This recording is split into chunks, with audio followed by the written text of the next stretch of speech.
morning, you beautiful souls, and welcome back to the Integration Station. I've got a wonderful guest, Peg Peters, here today, and he's going to talk to us all about building communities, specifically, also like integrating in as part of the integration of psychedelics and entheogens. There's a lot here that I really want to like dig into.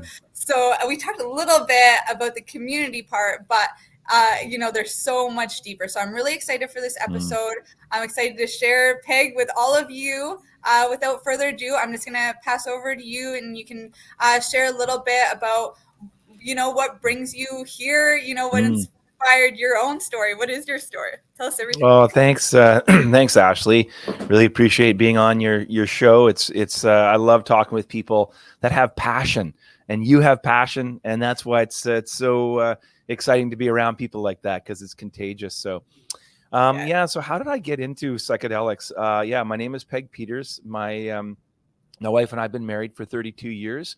We have 4 grown daughters. They're in their 20s now, and super proud of them. And I actually got into psychedelics, first exposed to it from our oldest daughter. And I grew up pretty conservative. I grew up in an evangelical conservative church. I became a pastor early on, and just had a heart to connect with people and build community. Actually, that's really what my heart was early on.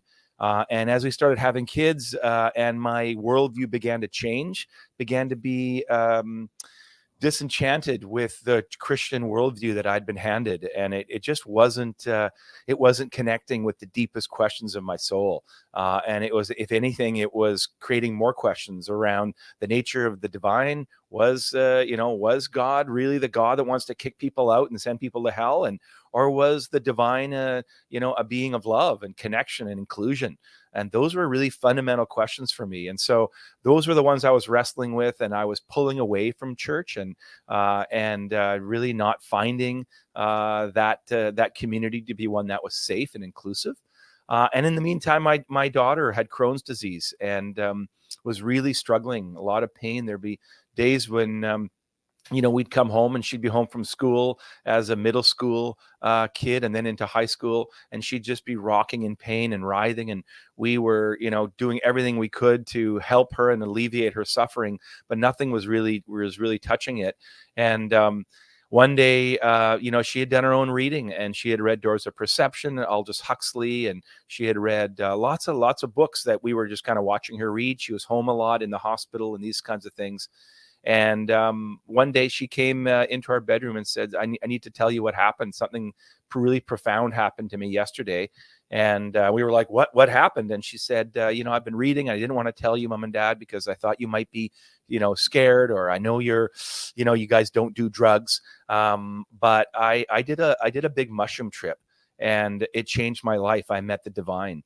And we were just, our eyes were like, what are you talking about? And here's our oldest daughter at 17 telling us about this really profound experience she had. And as she began to talk about it, it would just sent chills down my body, because here I have this really beautiful young woman who's trying to navigate a relationship with her body that it seems to be fighting. This autoimmune disease is just, literally eating her up. And this connection she had with the divine on this mystical experience that she had while on mushrooms gave her a completely new orientation toward her body, one not of fighting, but one of working with and a settling. And she just got this deep sense of like, I'm going to be okay. I'm going to get through this. And this is part of my journey, and an acceptance. Well, I mean, there's no amount of therapy you can do to get someone to switch that kind of experience of themselves and have this softening.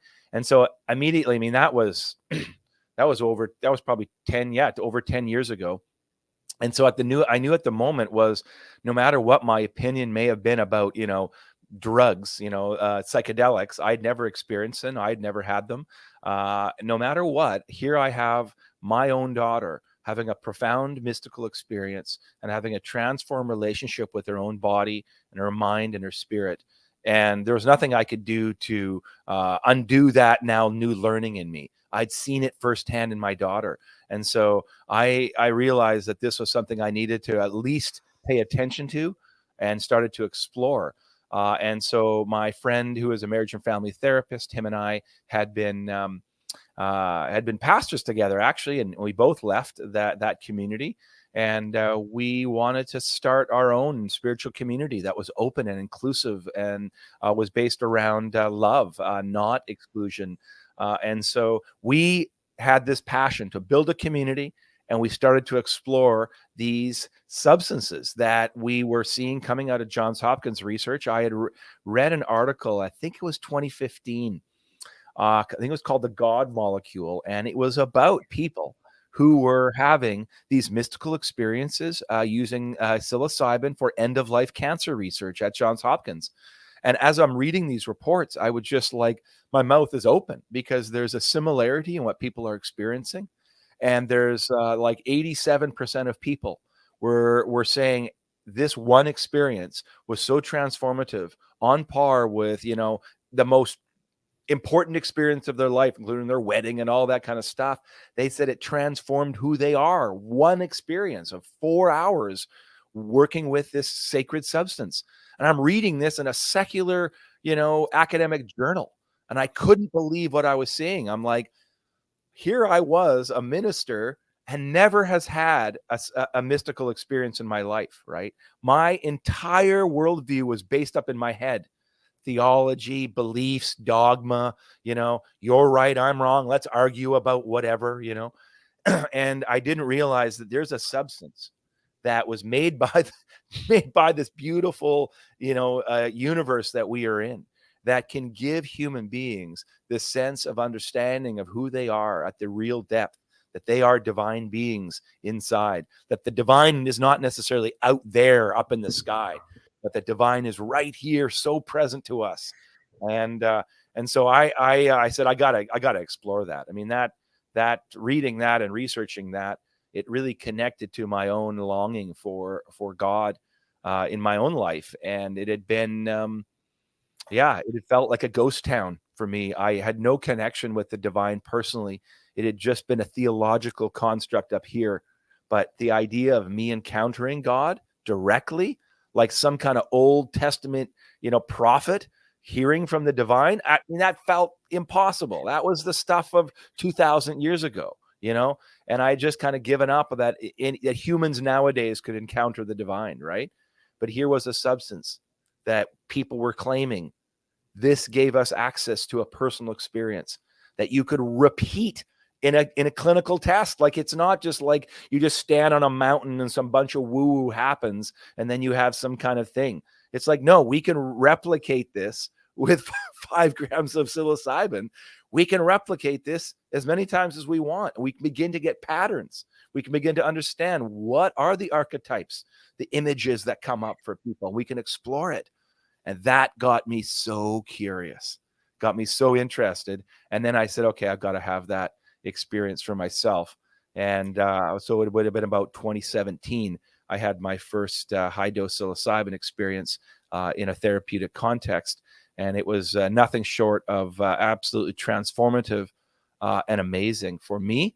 And there's many things that began to open up for me, and I'll just kind of put a couple of breadcrumbs, and you can follow them if you want. But one was a reorientation toward the divine as feminine, and it's like Carl Jung talks about these altered state experiences that he talked about. I mean, he was using different type of substances. He wasn't using psilocybin, but we know that there was things like nitrous and other kind of substances that people were using. William James had been using substances to be in altered states. Mescaline was just starting to be explored. But he had said, Jung talked about that in our collective unconscious, what comes up as our shadow material, the stuff that we don't look at, the stuff that we're kind of we're blind to, right? We're blind because we don't even know it's there. And the stuff that came to me was this deep understanding of the power of the divine feminine. And that if I wanted to grow as a human being, that the only way toward growth was to move away from patriarchal notions, excuse me, patriarchal notions of the divine, and to be encountered by the divine feminine, Sophia wisdom, that had been permeating out throughout all of human history and was there and had been subjected by the early church, that had been pushed down. And we have missed all of the wisdom teaching from Mary Magdalene tradition and from the feminine tradition that has been alive on our planet. The Gaia mother tradition has been there all along, but I was unaware of it. And that was a big reorientation for me as a male. And then the other one was just really personal. It was I have ADHD, and I'd really struggled with that my entire life. And it felt like a cacophony of voices in my head at all times. I could barely, keep focused on one thing because there's so many things demanding my attention. And on my high dose psilocybin experience, for the first time in my life, I felt a peace. I felt a stillness inside my mind that I'd never encountered before. I felt like I had agency on what I wanted to choose or focus my intention on. When I came out of that experience and took my eye shades off, and I just started to cry on so many recognition of my mind can be a still place. It can be quiet. I could have agency. And that was something brand new I'd never had in my life. And I began to cultivate that kind of that newfound little growth.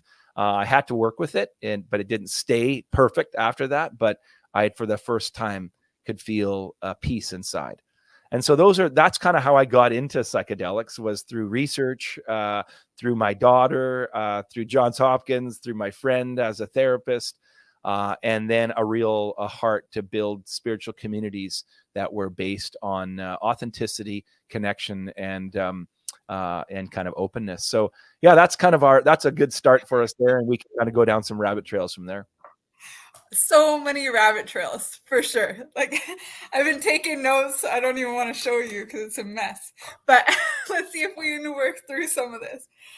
Yeah, like first is starting from the beginning.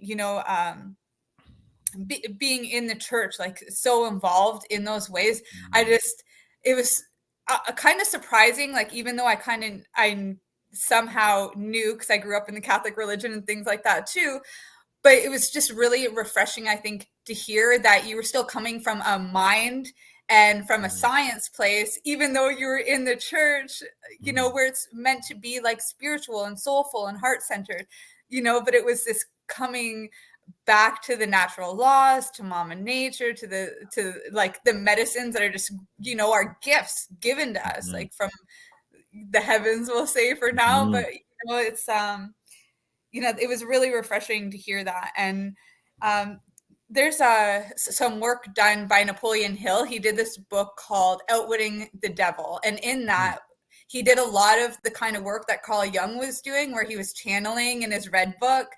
In the book Outwitting the Devil, this is what Napoleon Hill was doing as well. He was, instead of channeling like the good, the positive psychology, the God, the creator, or these other parts of himself, he was channeling like the dark, the devil, because he wanted to understand what the manipulation is, why so many people were being saboteured, why the world wasn't a peaceful place. He had these other like missions behind it. So he went like right to the source, and he had this way of getting the information out. It's a really like cool, I guess, interview. But in it, one of the most important parts for me was this idea that heaven and hell, or that God and the devil, they're just like different parts of an atom, the positive and negative that makes up absolutely everything. It's not there. The way that people work the system today in sales and in a lot of religion, I find, is that people are either buying their way into hell or into heaven, or their way out of hell. And that's not a really freeing way of living life. But when we can get into those natural laws, we naturally outwit the devil, and this is, I think, when you're like, we're talking about how goddess religion came before the patriarch, and that there were these natural laws and this stuff that came way before. I think that there's this remembering that comes from it when we are working with these kinds of plants, like it is the breadcrumbs from our ancestors, or we're tapping into that same nectar that they may have had in order to live in a more harmonious way. So yeah, with Mm, everything that came to my mind in listening to you, I'm wondering, what comes up for mm. you in this. Yeah, well, I think I mean, I really like this framework that we've kind of started with, which is this building of community, right? And so for me, my wife and I have we've lived in the same community for our entire life, and my wife was actually kind of raised on the land that we're on, and we raised our kids here. So she's been here for 50 years on the same, basically the same, plot of land, and so there's something really important about rootedness for me, and it's there's something that yeah, I'll put it this way. I'll back up for a second. I read this book by a guy named Johann Hari called Lost Connections, and in it he argues. He's looking at the rise of SSRIs, these medications that deal with depression and anxiety, and he says, 20 years ago, we're talking about, very few people are being medicated at the level. So what happened in the last 25 years that we've just gone such an uptake to hundreds of millions of people now are on a daily dose of a narcotic, of a drug that suppresses. It's designed to suppress, feeling, so that you don't have to feel as much. It turns down the volume, right? And so he looks at what this is about. And I mean, some people go after big pharma, and he does that, but he's really looking at the crisis of meaning in our culture, the crisis of meaning in the Western civilization. And he says that what's happened is our normal sources of connection, of community, have been crumbling over the last quarter century, and we look at, like, religion no longer seems to hold people in the way it used to. It no longer kind of holds meaning for people. It now becomes the divisive place of shame and guilt, and young people are just saying, no, I can't do it. I'm not interested in your dogma anymore. And so they're moving away from those communities, and they're moving into online places to connect for people. And so you have this kind of the decline of religion, the decline of these social institutions that used to hold us, clubs and these kinds of things. And what happens, we're moving into more and more individualized experiences. And so in that, when we lose even our family community, so the place, I mean, for me, we're rare that we live in a community for 50 years and raise your children on the same piece of property. And that just does not happen anymore. That we're like weirdos in that sense. Most people are transient. You move, you get a job, you go to college, you meet a girlfriend, boyfriend that, from a couple of states over or whatever, and you're looking for the best job you can get, and you move to London or move to New York or LA or wherever you're going to go. But what that creates is it creates a lack of community. Who is my family? Who are my people? Who are my friends? And then he moves on in the book to say many of us have people that we work with, people that we watch sports with, go to the pub, but who are the people in our life that really know the deep struggles of our life, the authentic parts of our life that are not, those parts that are struggling, that are hurting? Besides a paid therapist, we don't have these communities that can hold those kind of uncomfortable feelings. Everyone needs to be happy and showing the best Instagram part of their life. And this idea of externalizing to everyone else that my life is perfect is really destroying us. And so now we're on these SSRIs, we're muted, and we no longer have places of social connection in our life. And so we are these, and so then to add one more layer into the problem is you begin to realize we no longer are connected. We no longer are rooted. We no longer have places of social connection. And what happens is we are mammals. And so we look at, let's say, polyvagal theory, which is Dr. Stephen Porges's framework. And what he argues is this: anxiety will go up if, as mammals, we can't stay in social places of connection where we can co-regulate with other people. What does that mean? We as mammals, we have evolved an ability to calm our nervous system into a calm rest and digest, what we call the parasympathetic. We can only do that as social creatures, when we sit around in a circle with others and we can calm each other down through eye gaze, through conversation, through smile, laughter, and through our voice and singing. This is how we have co-regulated with one another for thousands of years. That's how our nervous system has developed, evolutionary. And now we are fragmented, lone individuals alone in our house, and the inability to co-regulate with a small group of people that we can feel known and we can feel safe with. Our nervous systems go up higher and higher in stress levels. And so most of us are operating at a 7 or 8 out of 10 anxiety all the time.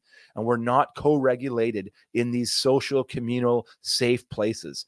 Our families aren't safe. They become places of judgment, and it's you don't feel like you belong. We no longer have spiritual communities where we feel safe and belong. And then we wonder why the issues of mental health crisis on our planet is so off the charts. And he argues in Johann Hari's book and Stephen Porges's book that the key to all of this is we need to build communal connections so that we can co-regulate with other human beings. If we can't do that, we will continue to be stressed and anxious. And when we're stressed and anxious, we no longer live in our values. We are just hyper alert for what's going to get us next. And we are sitting with fear, and we don't have an ability to calm our nervous systems down. Sleep disorders are off the charts. Anxiety disorders are off the charts. Depression is off. All of that is all about nervous system co-regulation that we do not have anymore. And there's no amount of one-on-one therapy that's going to fix co-regulation, because this is the basis of what it means to be human, is we are social creatures, and we don't have authentic communities where we can co-regulate with one another anymore. And along comes psychedelics at this exact moment in human history. To me, it's not chance. It's amazing that this revolution that was started in the 60s, and we began to see it, and it got suppressed and put underground and made illegal, is now coming back again. And it feels like there's something really important for us to learn, that these medicines, especially medicines like psilocybin, are so deeply connective at their heart, right? I mean, and when you look at the research out of different universities that are studying this, you can look at the connectivity scale, right? So they call it the Watts connectedness scale. This is from a researcher named Rosalind Watts out of the UK. She developed a 19-point questionnaire that really looks at what are the mechanisms, what are the indicators that someone is going to grow after a psychedelic experience, and is there anything that we can watch, a metric that we can say, oh, this person is going to integrate well and they're going to heal? Or how do we know that this psychedelic experience is going to lead to dysregulation and people having not being able to integrate? I mean, that's been the holy grail question. How do we integrate this stuff? And she's developed, I think, the best model, the best scale to look at that. And it's called the Watts Connectedness Scale. You can Google it. There's 19 questions there. And she says use these as metrics, as indicators, both before their session, after, and then watch over the next year. These indicators need to continue to move up. Our feelings of connectedness to ourself, which is our interconnectedness to our parts, to these parts of us that may have been fragmented and alienated, these internal parts, connectedness to other people, our family, our friends. Is that growing? And a connectedness to nature or something larger than ourselves, call it spirit. So these three spheres of connectedness, we will see these increase and go up when we connect well and integrate our mystical and psychedelic entheogen experiences. And so we use the Watts connectedness scale in the work that we do to help guide our facilitation, both prior and then after psychedelic experiences. So, I just think this issue of connection is absolutely primal to, being able to heal people en masse and create connection on our planet. So, yeah, that's really the impetus for me in starting gathering groups, our platform for creating connection for people that want to do altered state experiences. This is a beautiful thing. And I love that even in, it sounds like your community in your own home before, creating this other group and going pro with it all, you are already fostering this in your own home. That's why your oldest teen daughter was able to come to you at 17 years old and be like, look, I had this profound experience, whether you might get mad at me or not, whether you Mm, understand or not, there's like this sense of security. And that meant that she had a more regulated nervous system. Maybe before she said that truth, she might have felt a little anxiety, mm, but she did it anyway. And you guys did foster that, and so much beauty came from that openness, that mm, acceptance, and it does really start in the home. And that's how I know that what you're doing now is so successful. It ripples out when you can do it well in one area of your life. It really does. mm. I'm curious, when it comes to inclusion, if we were going to like dream the biggest dream right now, how do you think the world would be different if there was inclusion in AA and they allowed Mm, people working with psychedelics instead of kicking them out? Or in mm, church, it didn't matter,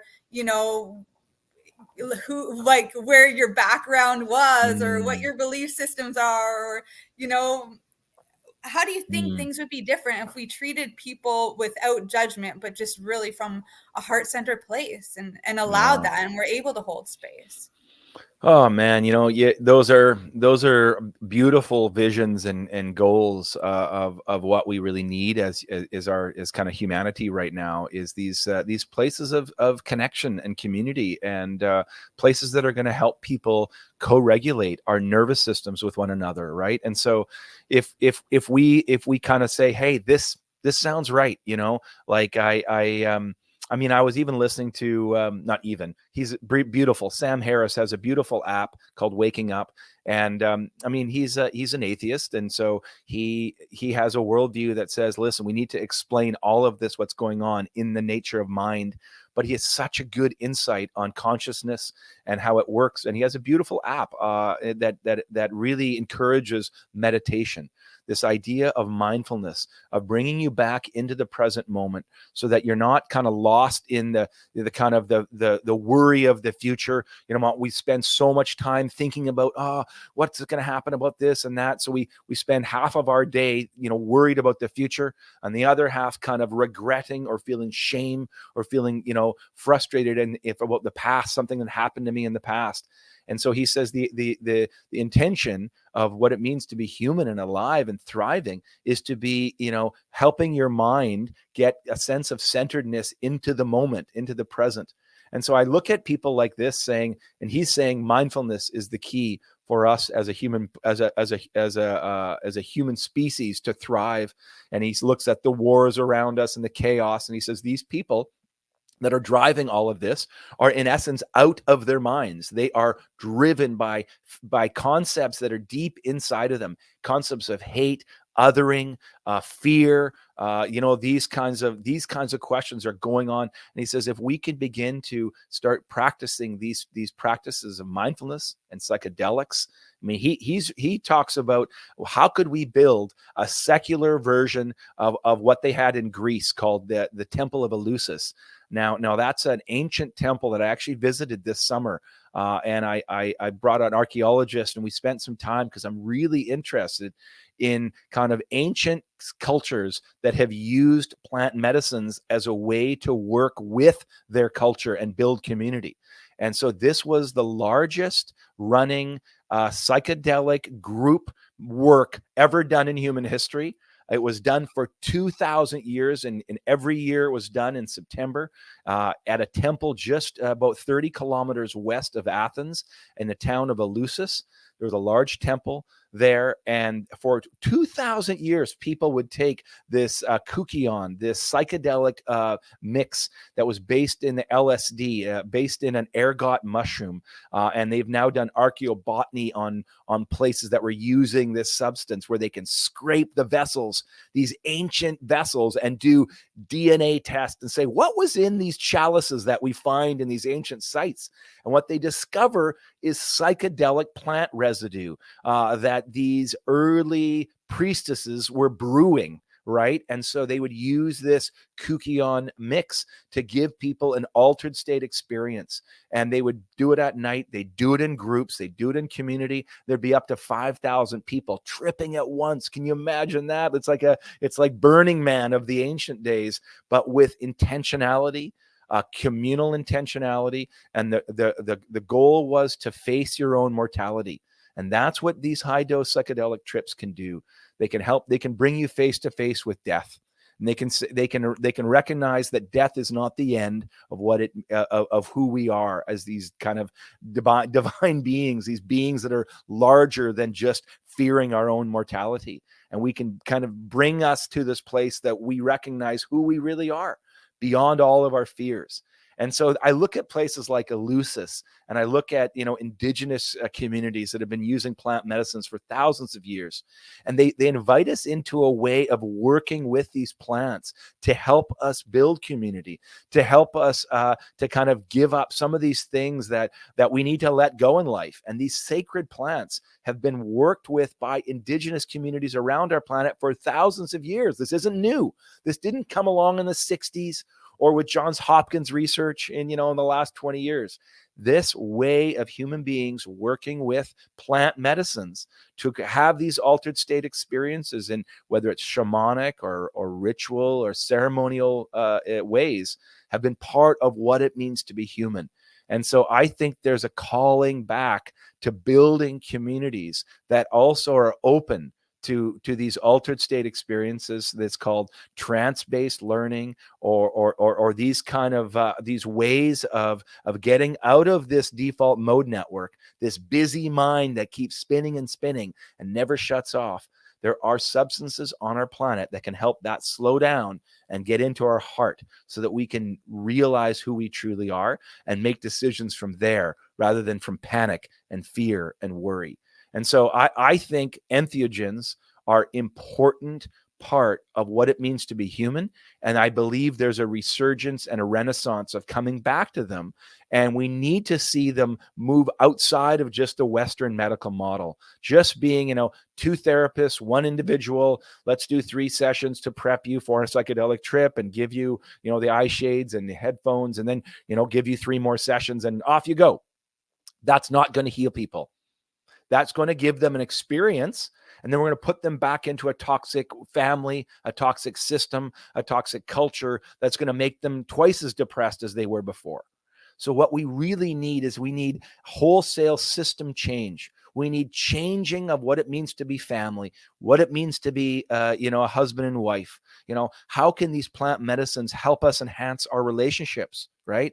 My wife and I use plant medicines as a formal way to work with our marriage, to work with each other, to be able to hear one another when we are missing each other, so that it's not just our parts fighting, but that we can move up to our higher sense of our true self and let the self talk, and so that our true spirit can be talking to one another.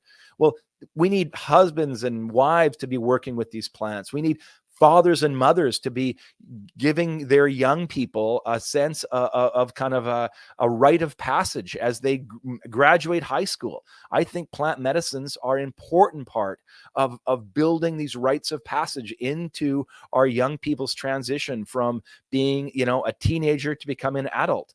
This is, to me, what good looks like in 50 years, is that mothers are going on retreat with their daughters and doing MDMA together and having their heart open so they can feel love and connected with one another, rather than these, I've had 4 daughters. I know what it means to watch a young woman transition and feel a sense of agency and pushback, but yet find connection and land that back in with their mother and father. Well, plant medicines can help this. Fathers with their sons. I run men's groups, and I just ran a men's group, and it could just it brings me to tears, because I sat with a father and his two sons. They're in their 20s, and we're doing a group of men going through a 12-week program about being honest, connected with one another, learning to share our emotions with one another, learning to sit in difficult emotions. And a father is going through this journey and then wanting to take them into a retreat experience with plant medicine work, and then integrating that back into their home. I mean, it's just it brings me to tears, because I know this is what good looks like. Dads doing medicine work with their son to be able to find connection and healing, right? Now, I'm not saying that everyone has to do plant medicine, but we need to create open spaces where this kind of stuff can come in, to be able to create new ways of being family, new communal connections, new spiritual communities that are open to this kind of entheogen work. Entheogen mean God manifesting in us, right?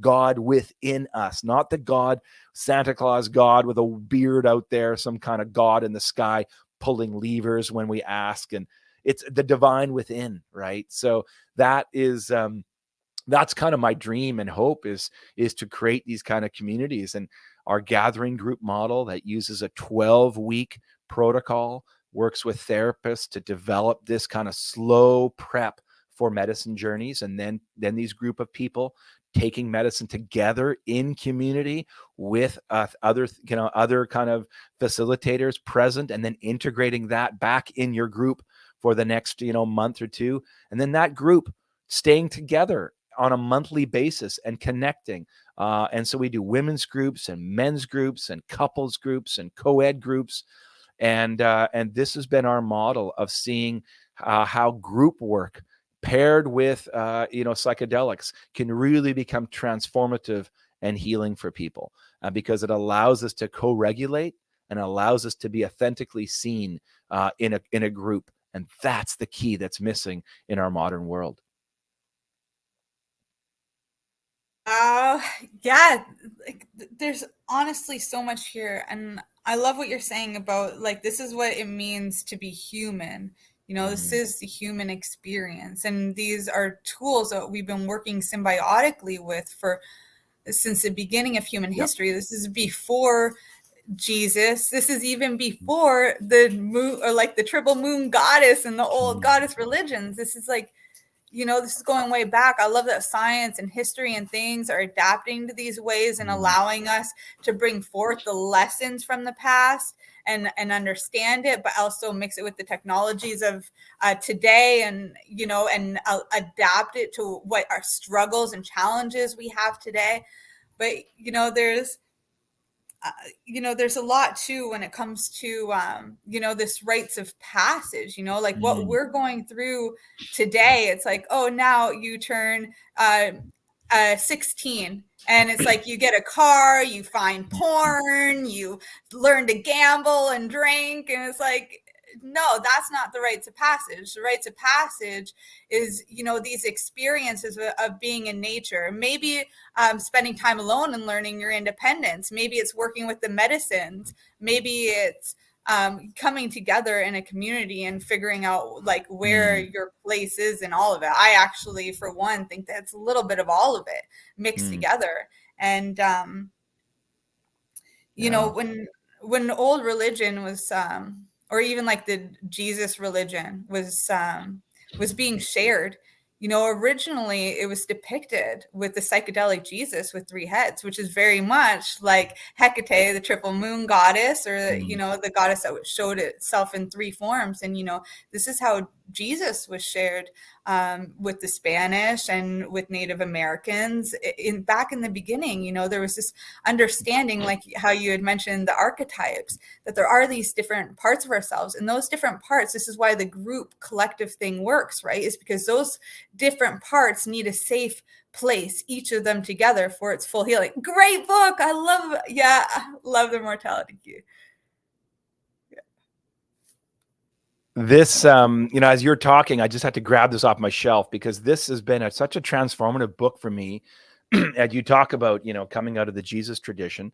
Brian Marescu is a Catholic, and a researcher, and a lawyer, and a classicist. So he knows Greek and Latin and Sanskrit. And so he really looked at this, what they call the pagan continuity kind of concept, which is there a connection between ancient religions and Christianity, or was there just a full severing? And he actually looked at this religion with no name, they call it, this this group that was working with psychedelics in Eleusis, and he began to trace using archaeology and ancient texts the tradition that moved down from Greek culture into early Christianity. And he realized that he began to see these Christian groups in these underground churches, right? Because what Christianity wasn't a legal religion until the 4th century. This didn't until Constantine became a Christian and wanted to use Christianity and monotheism as a way to crush all of the other cultures that they were, dominating as Rome. And so you have to kind of recognize that there's this big monolithic power empire. And he goes, well, let's make it one God. I'll be the emperor from that being, from that God. I'll be the kind of the new sun God. I want a reason to kind of basically be this Holy Roman Emperor, right? That's why Christianity became that known religion of the day, was a way to control all of these different tribes around our planet. But Marescu says in his book, Immortality Key, the early church, the first 300 years, there were these early Christians that would be meeting in secret because it was, was against the law. And they were carrying on this ancient Greek practice of drinking a spiked wine that had this ergot mushroom in it, the same ergot mushroom that was in the Kukion in Eleusis for 2,000 years. And he began to show that in some of these writings and in these churches, they had the same recipes in their wine mix that was being used at Eleusis. And so you began to realize that this Eucharist, this the Lord's Supper, when Jesus says, take this and drink, this is my body, this is my blood. This is actually a kind of a recognition that you are bringing the divine into you, literally, and the divine will manifest, right? Now it doesn't work if it's just bread, right? If it's just a piece of bread, it's like, what does that do? I've had that lots. I've served that communion, but I've served the communion, the Eucharist, the entheogen of psilocybin mushrooms. And when I say here, take the divine into you, and then they have a profound divine experience of connection and a recognition of who they are, a sense of overwhelming love that the universe is wrapped in love and connection, and that they are okay, that they are loved. And then imagine it's not like just a metaphor. Oh, well, just help me. This is called transubstantiation, which is a big word in Catholic theology that says that the as you eat it, it becomes the body and blood of the divine, right? But that's just a metaphor for that. This is actual, right? You're actually going to encounter the divine in these entheogen experiences. And so I love this new history that's coming, that's showing that even in Western Christianity, there's a history of use of these plant medicines that gave people divine experiences. And then they would use the community, these underground churches, as ways to integrate, ways to feel loved and whole and connected in these small, and it was always under 100 people. They would, anytime the community would get larger than that, they wouldn't know each other. They'd have to start a new little community, right? Because it's all about building trust and love, and of these love meals that they would call them in kind of their local setting. So I think there's an option there for us to explore this ancient understanding that all religions, I believe, actually have a psychedelic origin. And we can find it and trace it back in all of them, this use of plants and altered states as a way to connect with the divine. So I think there's an opportunity here for us to do some new research on this and explore what it would be to have, as you said, a psychedelic Jesus, a Jesus that's open to these altered states of ways of connecting with who we truly are and connecting with the divine and healing our planet. I mean, this is all in the river of love. So to me, it all resonates as truth to me. So yeah, I'm really curious about creating new spiritually based communities that are open to using plant medicines as part of what it means to heal and connect with one another. Yes. When it comes to like the bread and wine and all that in the Last Supper, I love going into, because I have a background in nutrition too. So I like going into like, what were the top foods that they were talking about in the Bible? And the number one was figs. But when it comes to the wine and to the bread specifically, it's like both of those are different kinds of yeast and fungus. So we're still coming back to that mushroom fungi world. Maybe it wasn't a fruiting body, but it was a type of fungus and yeast. And in that, there's this diversity, and I think that that's part of it too. So bringing it back to that, how people were collectively coming together in this inclusive way, because that's what these bacterias are doing too. And it spreads and it grows and so the love and these groups and things like that could grow. So I guess my question now is, how is co-regulation and these kinds of group settings of significance in the psychedelic and altered state kind of work? Yeah, I think the reason why, and I like that the language of co-regulation, because it's different than just like a group therapy. Group therapy, that traditional model is kind of a therapist and then has a bunch of people, almost like a class, and you're kind of therapizing and giving them tools as a group, but it's still really leader led, and you just kind of sit and, you interact and these kinds of things. We're talking about a very different model here with gathering groups in particular. We are talking about the facilitators dropping in as equals and dropping in and answering the same question each week as everyone else, and dropping in with authenticity and sharing their own vulnerability. These groups that we create, before you take medicine, we spend 8 weeks prepping you. And the prep is not, about talking about psilocybin. The prep is prepping you to understand the language of the mushroom. And the language of the mushroom is all around archetypes, themes, emotions, how to listen to your body, deeply somatic.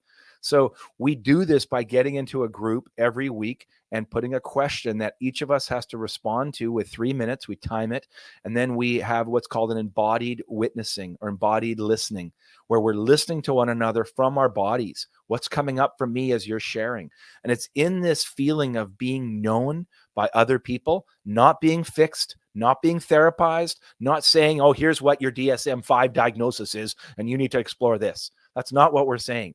We're just saying we are creating a group of safety where you can bring any emotion into the situation, and we can sit with that, and we can hold that. We can hold space for uncomfortable emotions without wanting to fix. And it's somehow in that process as human beings, when we do that in a group of around, between 6 to 10 people, when we do that in that, we feel known, we feel seen, we feel loved, we feel like we belong. And that mechanism of seeing, being seen, belonging, being known, activates safety in our nervous system. That is a key. And if we don't feel safe, this helps downregulate our bodies. And it's just a physiological thing, nothing to do with what you believe. Your either nervous system begins to calm down or it doesn't. That's just, we can show that by looking at your heart rate. We can look at like HRV. These are measurable things, whether you're in a calm state or not. And the only way we know how to do that is by co-regulating in a group, where we look at each other, we begin to hold space for one another, we can listen, feel seen and heard. And when that begins to happen week after week, by about week 4 or 5, their nervous systems really start to reset. It takes about 5 weeks to do that, but on a weekly basis. But if you can kind of put together this model, you can get nervous systems to start co-regulating after about 5 weeks. And then by week 8, they really fall in love with one another because they feel so safe with one another. They feel really open. And now they're going to go into a journey together, and they are ready to set intentions and to let go of things in their life that no longer serve them, things that they want to let go of, bitternesses. They want to explore parts of themselves. They want to get to know a part, maybe they want to find an exile, a part of them that's been wounded way back, and they're finally ready to go there because they're in this calm, connected state. And so for us, safety and nervous system co-regulation are mandatory before we do altered state work. And so I'm really nervous, actually, about psychedelics coming in too fast into our culture, where we just think we can just do, 3 quick sessions with a therapist, put you, boom, blast you off to the moon, and then integrate you with 3, and off you go. I really feel nervous about that, because I think what we really need is we need to learn to build community first. We need to learn to be seen. We need to feel that we matter, that our heart, that our emotions can be held and be safe by other people. And most people do not have positive relationships in groups. They have not experienced what a family should feel like. They have not had a father that loves them and supports them, or a mother that encourages them. They haven't had, supportive communal structures anywhere in their life. And maybe the group that they were in was caustic and shame-based. And because they came out of religion and they were in A some kind lot of of small group, yeah, a lot those of the places can time be on toxic. a lot of the time online now, like one of the main reasons why I have a job is because after the retreat or whatever it is that they go on, then the money stops going to them, and then the help stops and the integration stops, and Yeah, then they stop getting the help that they need. And the yeah, whole group dynamic that was built there, that was real and genuine, yeah, like that was real.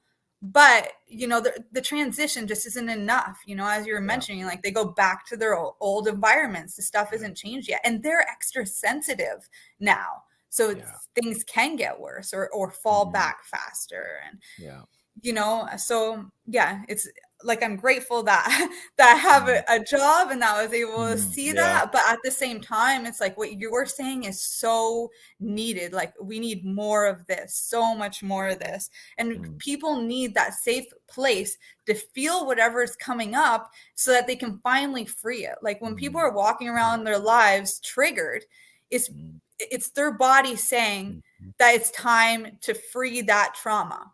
It's mm, not coming up, uh, in a bad way. It's coming up for you because you're ready, but you mm, may not be in the right environment, or you may not know what to yeah, do because we're not taught this stuff. And, mm, and if you don't have an experience of being in a safe place, then it's so foreign that you may never actually get there until you experience it. It's like, trying to figure out, anything new until you've had that mm, experience or actually seen it. It seems so far out. And mm. I Oh, I want to love know, that. like, Yeah. yeah, from your experience doing these kinds of groups, how are you seeing this change their Mm, families and their communities? Like, what's the ripple effect of this? What are you seeing? mm, You create this space for them, you're mm, allowing them this place to feel it and free it in an authentic way, something that carries on, for long term. How is this rippling out long term? mm. Yeah, it's what a beautiful question. What does this look like kind of in the downline? Well, um, we've been kind of running groups for about two years now. And the last year was kind of the official when we launched. We've been testing the model for about a year and a half. And and you talk about kind of what's the downline, right? Because we really work hard on this 8 weeks of prep. And that's very different than most ceremonial kind of ways of working with psychedelics. Is like you usually just go to a retreat and you meet these strangers, you connect there, and then you kind of try to integrate after. We really flip it. We say we really think that the emphasis needs to be on prep rather than, integration will happen more naturally if you're prepared really well. If you have a safe community, if you've got a group that that you can call and text, and it's not going to cost you $180 to get on the phone with your therapist again because you're nervous right now, right? So this model begins to say, what if all of us have wisdom and insight for each other, and that yes, we can use facilitators that can help us kind of get there, but the group becomes the smartest person in the room, is the group, not the one individual, but we're all in a kind of a democratic way moving toward truth together. And we begin, so that those groups stay together after their 12 weeks. Often they keep meeting once a month. I have a men's group that continues to meet. It's been almost a year and a half. They still are together. They had one experience in person. That's the thing about gathering groups. It's all online. So anywhere in the world, you can sign up for a gathering group. All you have to do is be able to fly to our retreat centers. We have different retreat centers that we're partnering with.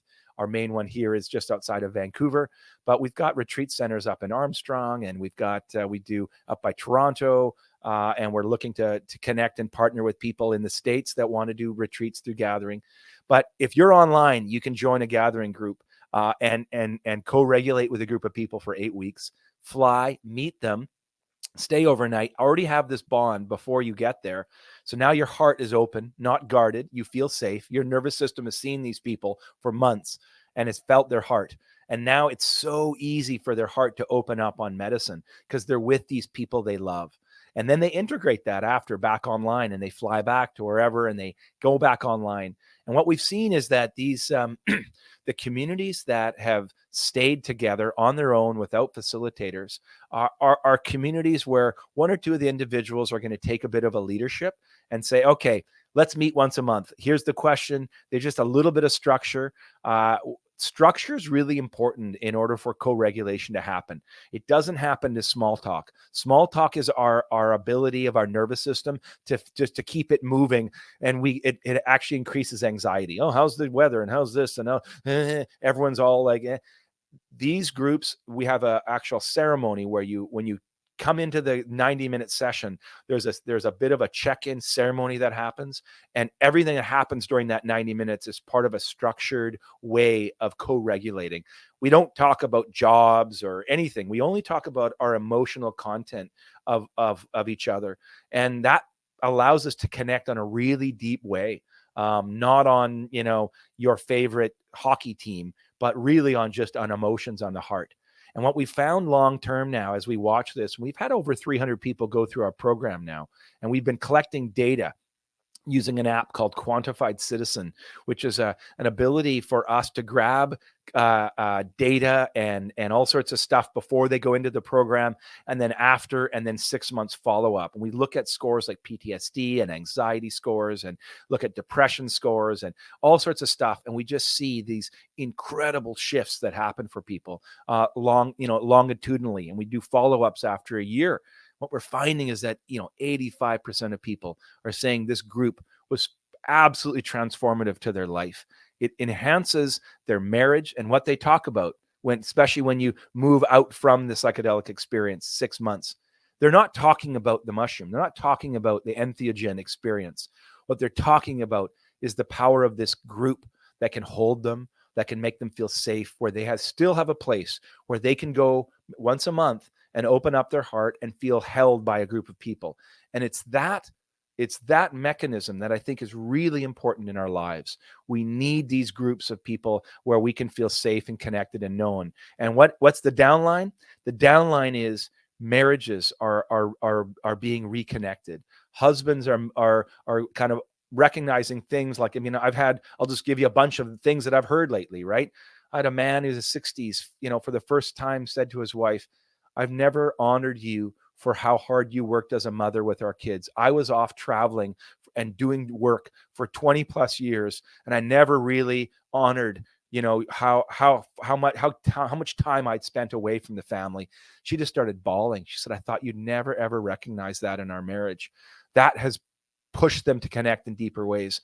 I've had fathers, apologize to their kids for being reactive and angry and violent, and saying, I want to connect and really know myself. And I want to be a father that's present for you and not reactive. I realized that reactivity and anger was from a deep trauma from my past, and I've let that go now. I've seen mothers connect with their daughters. I've seen, kids reconnect with their parents, in their 20, 30, 40 somethings. I've seen fragmentation of families that have not talked for 20 years. One or two people in their family has these kind of altered state experiences and recognizes, hey, the first thing I want to do is I need to make amends to my father. I need to make amends. It doesn't mean I'm now need to be best friends with an abuser. That's not what I'm talking about. I'm talking about trying to reconnect families and reconnect marriages. And sometimes, as we often know, relationships end too. And so maybe some of the experiences that we've had are people getting out of toxic relationships that have been so damaging. And for the first time, they now have a voice and they can articulate who they really are. And they can stand up and say, I've got in touch with anger for the first time. And that's a good boundary emotion. And I need to push a boundary here because I'm being taken advantage of. And so this is what I'm finding, is that there's healing. There's people are standing up and speaking their truth, and there's reconciliation. And so the downline effect of this work for me is the deepening of a sense of connection with one another and with ourselves. And that to me is what the sign of kind of health and healing is kind of connection. That's really what we're looking for here. And that's why I really love Rosalind Watts's work on the connectedness scale. So that's kind of what we're seeing, is that these communities stay together, and they offer this way of ongoing connection. And now we have groups that are coming to us saying, hey, 8 of us, we've been online by ourselves. We'd like to do a yearly medicine session together. We all want to fly out again, join a group, and get ready and do another journey. And we want to go deeper this time. And what a beautiful thing to do with a group of people, right? A year later to do a follow-up retreat. And so, yeah, this is kind of what gets me really excited, is where these gathering groups can go. We've just been awarded a clinical trial with Health Canada, which is our body that governs all of our medical and health care in Canada. And in Canada, it's they're only really opening up psychedelic access legally for clinical research. And so we've been selected to work with first responders using this 12-week group model. So this is police, fire, medical, vets, and our veterans. And we're opening this study up in 2024, looking at, can this practice of co-regulation and group work with the psilocybin retreat really shift the needle for our first responders that have experienced so much trauma?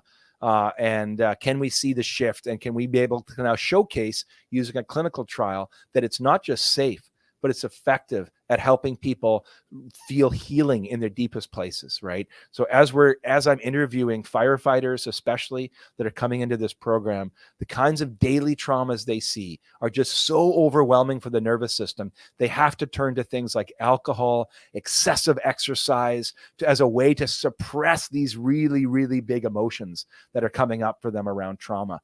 This work of working in groups and using plant medicines is a way to help that nervous system co-regulate and then release that trauma, so that these people can come back to a sense of health and connection. So we're really excited. 2024 is going to be a pivotal year for gathering groups, and in Canada, as we unpack and start looking and showcasing the power of group work and medicine work. So that's what I'm really excited about this year. Yeah, it's so exciting. This is a great note to leave off on too. So I'm going to leave all of your information in the description below. Everybody, make sure you go check out the gathering groups. Make sure you go and follow Peg Peters. I'm sure you'd be open to anybody reaching out to, Yeah, I'd wanting love to to do chat this with people. work or to support you in this work. I think it's, this is going to be a really good year. There's a lot of things happening. I feel like it's all happening, to be honest. Yeah. And you're like right in the forefront of it with this like really important piece that I think a lot of other practitioners that are watching this right now and retreat leaders could really take a lesson from this, so Well, yeah, thank you so thank much, you Ashley. so much. Yeah. Yeah, we'll talk soon. Bye for Thanks so now. much, Ashley.